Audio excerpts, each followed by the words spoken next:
At the end of this module, the students will understand the conception of shipwrights as heritage, both tangible and intangible, and thus its importance in the society. Because the historical heritage is the main witness of the contribution of the people to the universal civilization.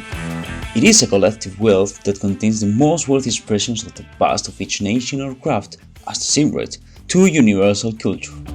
Because of that, shipwright heritage must be managed, which means a series of actions aimed at its protection and dissemination, learned within this module. Also, the students will comprehend the different ways to preserve and disseminate heritage, the institutions that conduct these tasks, and how they work.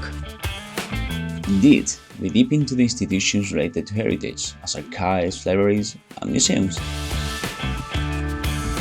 They can offer great support to the professionals since they contain sources that help keeping techniques, finding blueprints of ships, maintaining shipyards in their historical place, or even finding resources that meet the information needs of the professionals.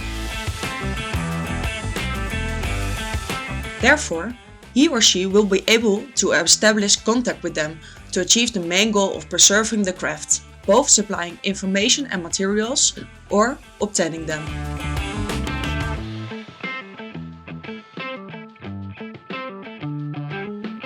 But there must be some considerations when it is time to work in valuable assets, depending on the grade of the intervention: preservation, conservation, restoration, and maintenance.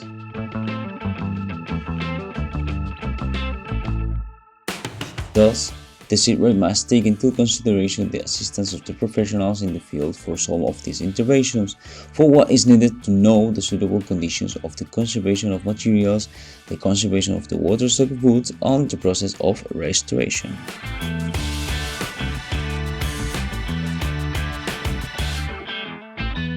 Finally, through dissemination we tell society who we are and what we do. No matter if we are shipwright or not, but if we are, consequently we make this craft understood and estimated. You know what it comes now? All hands on deck to preserve our past and work our future.